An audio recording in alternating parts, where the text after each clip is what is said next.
तो मुंगेर में भी खाद की किल्लत से परेशान किसानों ने व्यापार मंडल में हंगामा किया। किसान इतने गुस्से में थे कि पुलिस को मौके पर पहुंचना पड़ता है। किसानों के मुताबिक तारापुर में पिछले 1 हफ्ते से खाद के लिए लोग भटक रहे हैं। जिला कृषि पदाधिकारी के मुताबिक डिमांड के मुताबिक सप्लाई नहीं है और यही वजह है कि इस तरह की नौबत आ गई है। लोगों को इंतजार करके यहां से खाली हाथ लौटना पड़ता है। हालांकि आला अधिकारियों का अब कहना है कि जल्द ही खाद की किल्लत को दूर कर लिया जाएगा।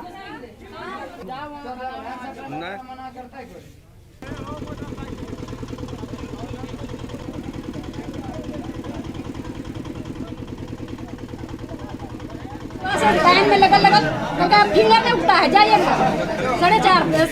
3:30 बजे सबके छोड़ दिया, बहाना है। फिर एक दो बार आया, फिर कुछ नहीं लेने लिया, फिर सबको भगा दिया। फिर चिट्ठा बनाने लगा, नाम सबको लिखने लगा, फिर उन्होंने किया, फिर सबको भगा दिया। कल से ही आए, कल सुबह 5 बजे आए, 6 बजे घर गए, खाद नहीं मिल पाया। आज भी 4 बजे से लाइन में लगे हुए हैं, अभी तक भूखल प्यासल, अभी भी खाद नहीं मिला। क्या चीज़ में खाद की जरूरी है? गेहूँ लगाएंगे, गेहूँ में खाद की मात्रा बहुत कम आई है। जितना डिमांड होना चाहिए उससे बहुत कम आई है, जिसके चलते हो रहा है खाद कमी रहने के चलते।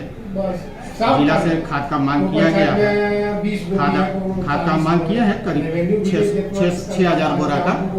वो आने के बाद यहाँ का स्थिति सब सामान्य हो जाएगा, क्योंकि अभी 2-3 दुकान पर आया है। इसके बाद हम लोग 10-12 दुकान पर देंगे तो भीड़ का मात्रा कम हो जाएगा। इस संबंध में मैंने जिला कृषि पदाधिकारी से बात की। जिला कृषि पदाधिकारी द्वारा बताया गया कि पूरे जिला के लिए 6,852 मीट्रिक टन का डिमांड किया गया था, जिसमें 595 मीट्रिक टन DAP खाद उपलब्ध हो पाया। इसी अनुपात में तारापुर, संग्रामपुर और संगन को भी प्राप्त हुआ है, जो कि जो अनुमानित आवश्यकता है उससे काफ़ी कम है।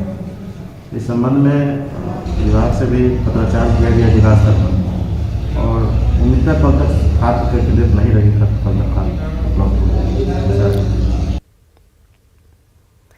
तो किसान आखिर खाद के लिए इतने परेशान क्यों हैं, इसके मायने को भी समझिए। 15 नवंबर से 15 दिसंबर ये वो तारीख है जब बुआई की जाती है, यानी किसानों के लिए ये वक्त बेहद महत्वपूर्ण होता है।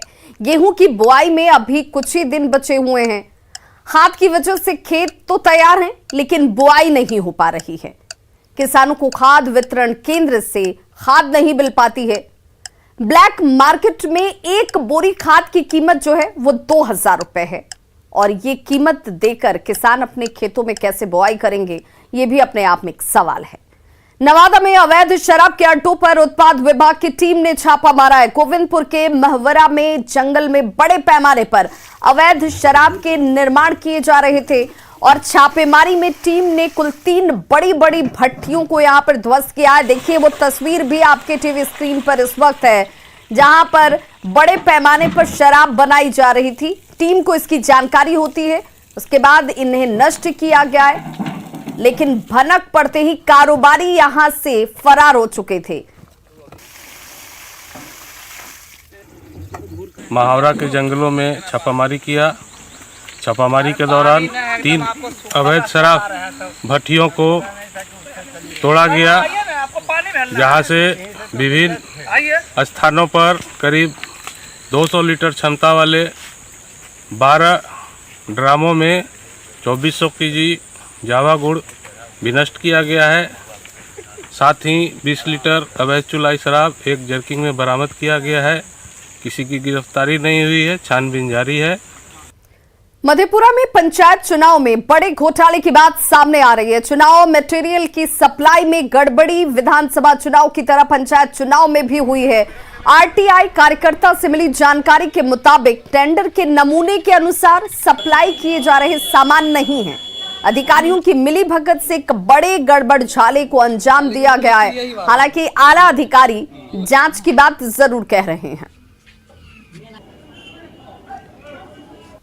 आवेदन दिए थे यहाँ के जिला निर्वाचन अधिकारी के नाम से, और मैंने कहा था कि एक तो कि जो उसमें 15 लाख कुछ पैसे थे, 37,000 कुछ पैसे को जमा करना था, वो नहीं जमा कर रहा था जो वेंडर था। तो उस वेंडर से जमा कराया गया कि नहीं, और उस पे तो उसमें जवाब आज आया है। मैंने उसका विवरण मांगा था और उस विवरण में था कि जो जमा करते समय पत्र उन्होंने दिया होगा और देरी हुआ होगा जमा करने में, और सरकार ने शो कॉज भेजा उसको, तो शो कॉज के जवाब में उन्होंने क्या कहा, वो पत्र को मांगा था तो उसमें उन्होंने नहीं भेजा है, तो वो अधूरी सूचना है। निविदा के शर्तों के हिसाब से जो भी क्वांटिटी और क्वालिटी की बातें हैं हम लोग उसको ही मानते हैं और उसी के हिसाब से भुगतान भी होगा और नियमानुसार भुगतान की प्रक्रिया होगी। हम निश्चिंत रहें उसके लिए। मिथिला की कहावत है, चोर चोरी से जाए, हेरा फेरी से ना जाए। मधेपुरा में चुनाव कुछ इसी तर्ज पे हो रहा है। चुनाव सामग्री के सप्लाई में बड़े पैमाने पर घोटाले की बू आ रही है।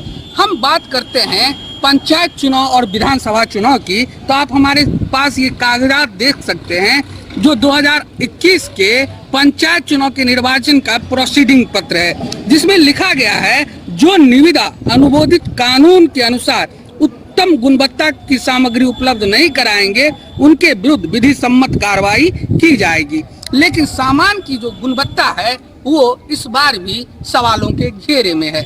हम बात यदि करें तो विधानसभा से लेकर पंचायत चुनाव तक में जो सामग्री के दाम हैं वो 50 से 60% तक घटे हैं, लेकिन जो सामग्री सप्लाई की गई है उसे हम बूथों पर यदि देखें तो अंदाजा लगाया जा सकता है जो इस बार भी बड़े पैमाने पर गोलमाल की गई है। हमारे साथ प्रोजाइडिंग पदाधिकारी हैं, जो पीठासीन पदाधिकारी हैं, उनसे बात करते हैं। तो सर आपके पास गोंद है? हाँ, गोंद दिखाएंगे सर। ये गोंद है सर। हाँ। इस पे कितना दाम लिखा हुआ है सर? 5 रुपया होगा। 5 रुपया। और सुई धागा सर? सुई धागा ये कितना में ये सुई मिलता है बाजार में? कभी खरीदे हैं सर? हम तो नहीं खरीदे हैं, जो दाम हो। कैंडल है सर? कैंडल है। ओ कैंडल, इसमें एक कैंडल का दाम सर आपको पता है? कभी खरीदे सब दाम हम लोग? कैंडल तो 35 रुपया मिलता है पैकेट, 35-40 में पैकेट मिलता है, 6 थोड़ा। तो जो सप्लाई की गई सामग्री है उसे आप देख सकते हैं जो बूथ पर कौन सा सामान दिया गया है। लेकिन इस टेंडर में जो बात की गई है, जो हमारे पास कागजात हैं, जो मोमबत्ती है वो 29 रुपये का विधानसभा चुनाव में था, लेकिन जो पंचायत चुनाव है उसमें ये मोमबत्ती 9 रुपये प्रति पीस के अनुसार से सप्लाई की गई है। और यदि हम बात करें जो पंचायत विधानसभा चुनाव में झाड़ू 98 रुपये का था, वो झाड़ू इस बार पंचायत चुनाव में 35 रुपये उसका दाम किया गया है। तो इस तरीके से आप अंदाजा लगा सकते हैं जो न्यूज 18 ने जो अक्टूबर माह में विधानसभा चुनाव पर इलेक्शन घोटाले की खबर दिखाई थी, उस पर खुद ब खुद मोहर लग जाती है जो किस तरीके से करोड़ों का गोलमाल करने का प्रयास जो है वेंडरों और अधिकारियों की मिलीभगत से विधानसभा चुनाव में की गई थी। और पंचायत चुनाव में भले वो राशि की जो है आप कह सकते हैं जो राशि कम हो, लेकिन दाम भले घटा दिए गए हों, लेकिन सप्लाई की गई सामग्री की गुणवत्ता अभी भी सवालों के घेरे में है। मध्यप्रदेश न्यूज 18 के लिए तुरबसु की रिपोर्ट। गाड़ी रोके जाने से नाराज मंत्री जीवेश मिश्रा से पटना के टीएम और एसएसपी ने देर रात मुलाकात की है। मुलाकात के बाद जीवेश मिश्रा ने नाराजगी से इनकार किया है, साथ ही ये भी कहा कि जनप्रतिनिधियों का सम्मान होना चाहिए। आज 11 बजे विधानसभा अध्यक्ष इस पर कुछ निर्णय लेंगे। मंत्री को रोक करके ये खड़ा कराते हैं, जब एसपी और डीएम आते हैं तो मिनिस्टर को ये रोक देते हैं और ये खड़ा कराते हैं। यहाँ पर ये अधिकारी हैं यहाँ जो खड़े हैं, इनकी सस्पेंशन होगी तभी मैं सदन में जाऊंगा। इतने गुस्से में क्यों है? क्या हो गया? ये वो कभी भी आ सकते हैं मिलने के। आपकी नाराजगी दूर हुई? देखिए मैं बिगड़ा कब था जो मान गया, पहली बात। नहीं, सदन के अंदर आपने खुलकर नाराजगी जाहिर की।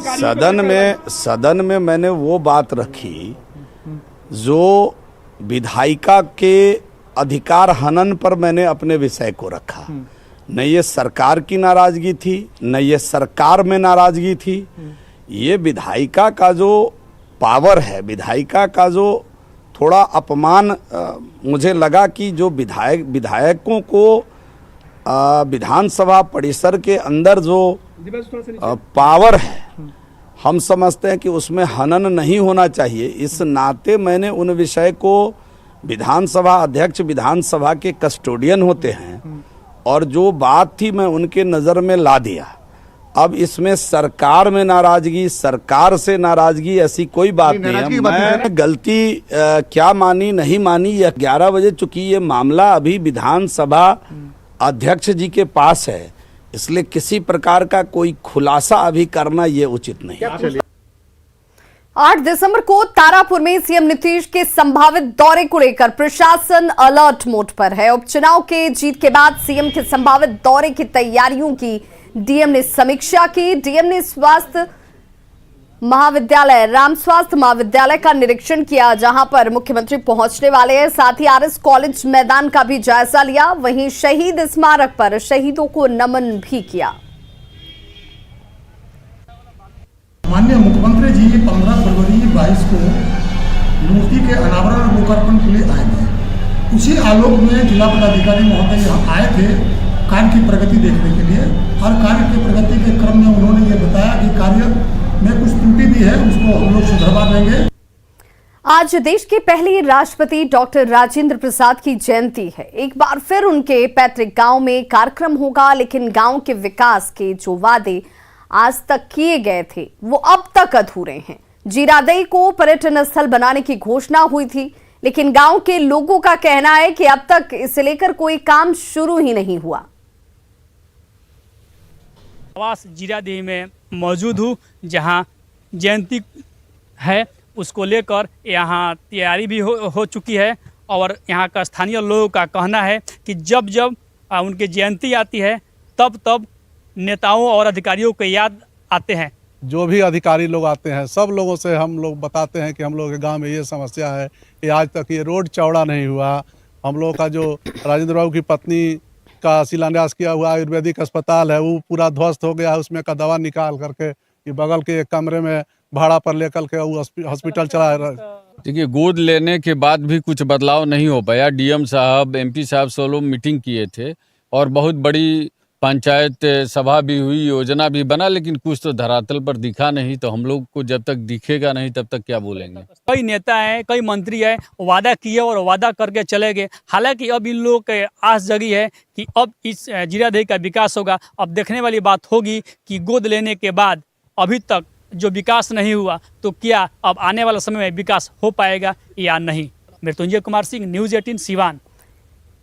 उड़ीसा और आंध्र प्रदेश में चक्रवात की वजह से पूर्व मध्य रेलवे से खुलने और गुजरने वाली 7 ट्रेनों का परिचालन रद्द कर दिया गया है। 3 दिसंबर को पटना एर्नाकुलम एक्सप्रेस नहीं खुलेगी। 7 ट्रेनों का परिचालन रद्द हुआ है। 3 दिसंबर को खुलने वाली धनबाद अलेपी एक्सप्रेस भी रद्द है। आनंद विहार से 3 दिसंबर को खुलने वाली नीलांचल एक्सप्रेस को भी रद्द किया गया है। पुरुषोत्तम एक्सप्रेस को रद्द किया गया है, जिनमें नई दिल्ली पूरी पुरुषोत्तम express, Patna Ernakulam express, Dhanbad Alleppey express, Anand Vihar पूरी, नीलांचल एक्सप्रेस शामिल हैं, जिन्हें एहतियाती तौर पर रद्द किया गया। इसके अलावा अगर बात करें तो भुवनेश्वर से खुलने वाली राजधानी एक्सप्रेस भी रद्द रहेगी।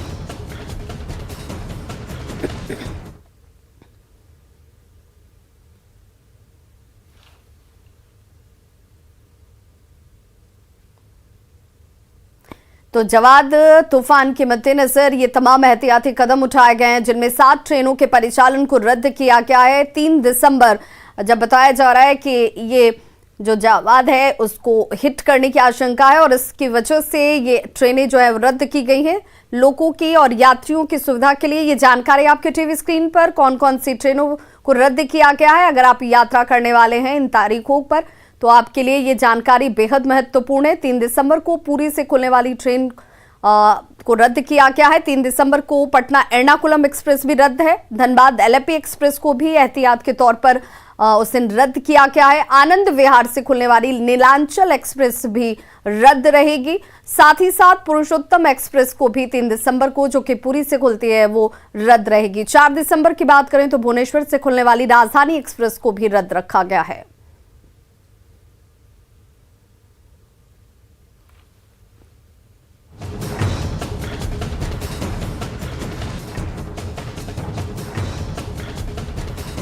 तो रेलवे की तरफ से ये कदम उठाए गए हैं यात्रियों की सुरक्षा के दृष्टिकोण से। जिस के वजह से जवाद तूफान के मद्देनजर ट्रेनों के परिचालन पर चूंकि उसका सीधा असर पड़ेगा, एहतियात के तौर पर इन ट्रेनों को रद्द रखा गया है।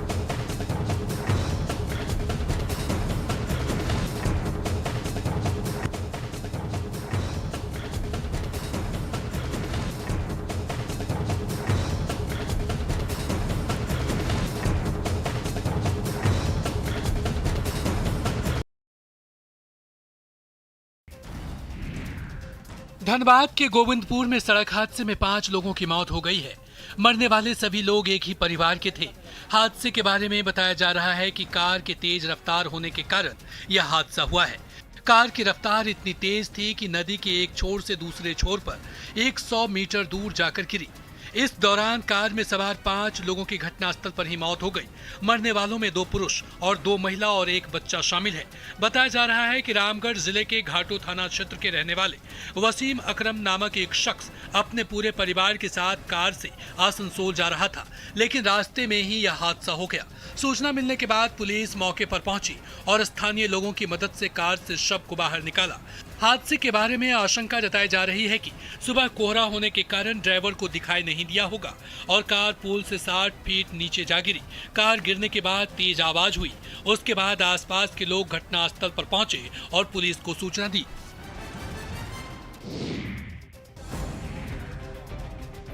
मुंगेर के मोहनपुर में छात्रों से भरा ऑटो हादसे का शिकार हो गया, जिसमें 4 लोगों की दर्दनाक मौत हो गई। ऑटो खड़गपुर जा रहा था, तभी गंगटा खड़गपुर मुख्य मार्ग के नजरी गांव के पास सामने से आ रहे ट्रक ने जोरदार टक्कर मार दी। इस टक्कर में ऑटो के परखच्चे उड़ गए। साथ ही ऑटो में सवार ड्राइवर समेत 4 छात्र, जिसमें एक युवती भी शामिल थी, मौके पर ही मौत हो गई, जबकि अन्य 6 गंभीर रूप से घायल हो गए। नाजुक स्थिति को देखते हुए बेहतर इलाज के लिए सभी घायलों को रेफर कर दिया गया है। साथ ही 4 छात्रों की मौत की खबर सुनते ही परिजनों में चीख पुकार और हाहाकार मच गया। घटना के बाद आक्रोशित ग्रामीणों ने मुख्य मार्ग को जाम कर दिया और ट्रक को आग के हवाले कर दिया। वहीं खबर के बाद मौके पर पहुंची पुलिस ने लोगों को शांत कराया। बता दें कि हर रोज सुबह गंगटा थाना के मोहनपुर से छात्रों का एक समूह प्राइवेट ट्यूशन पढ़ने ऑटो से खड़गपुर शहर जाया करता था।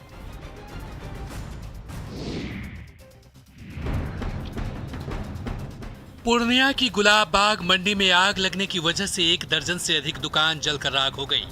घटना की सूचना मिलते ही सदर थाना की पुलिस मौके पर पहुंचकर दमकल की टीम को सूचना दी, जिसके बाद कड़े मशक्कत के बाद आग पर काबू पा लिया गया।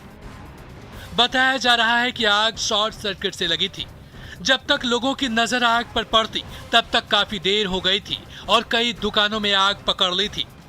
वीडियो में आप देख सकते हैं कि किस तरह आग की लपटें आसमान को छू रही है। पहले तो स्थानीय लोगों ने आग को बुझाने का प्रयास किया, लेकिन आग की लपटें काफी तेज रहने की वजह से लोग इस पर काबू नहीं पा सका, जिसके बाद अग्निशमन विभाग को सूचना दी गई और कड़े मशक्कत के बाद आग पर काबू पाया जा सका। आग से करीब 50 लाख का नुकसान हुआ है। बता दें कि गुलाबबाग मंडी में पहले भी कई बार अगलगी की घटना होती रही है, लेकिन इसका कोई स्थायी निदान नहीं निकल सका।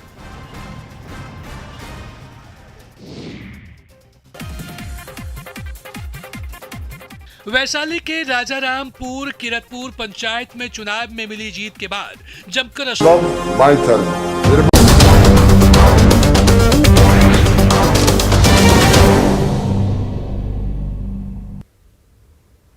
जाड़े के मौसम में वैसे तो बिहार के लोग तरह तरह के स्वेटर, जैकेट और ब्लेजर पहनते हैं, लेकिन गर्म कपड़ों के बाजारों में पिछले 10 साल से मोदी जैकेट की बादशाहत बरकरार है।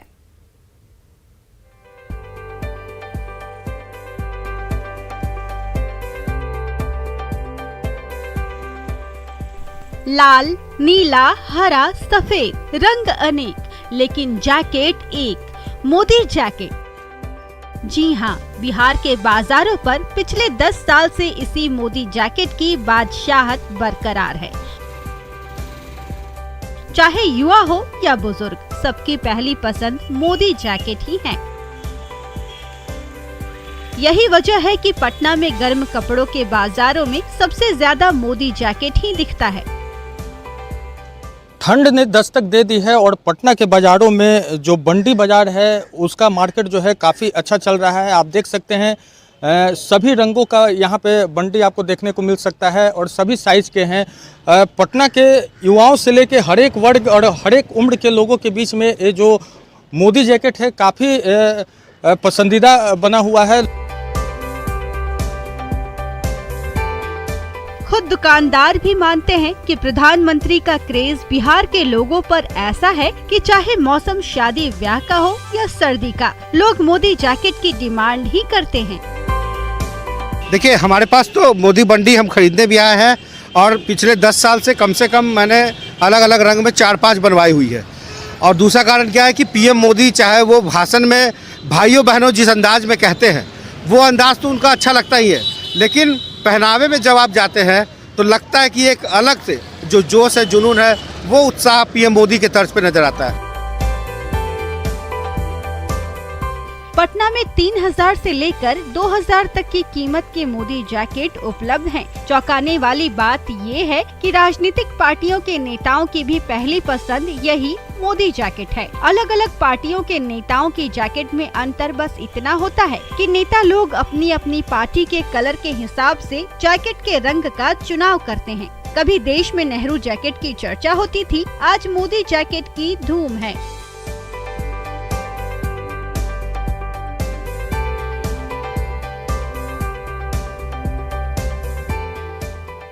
हम अक्सर देखते हैं कि फिल्म अभिनेताओं के परिधान फैशन ट्रेंड के रूप में देश के युवा अपनाते हैं, लेकिन प्रधानमंत्री नरेंद्र मोदी ऐसे राजनेता हैं जिनके मोदी जैकेट को भारत के युवा फैशन ट्रेंड के रूप में अपना रहे हैं। पटना से न्यूज़ 18 के लिए अभिषेक सिंह। तो खबरों का सिलसिला लगातार जारी है, आप देखते रहिए न्यूज़ 18 बिहार झारखंड।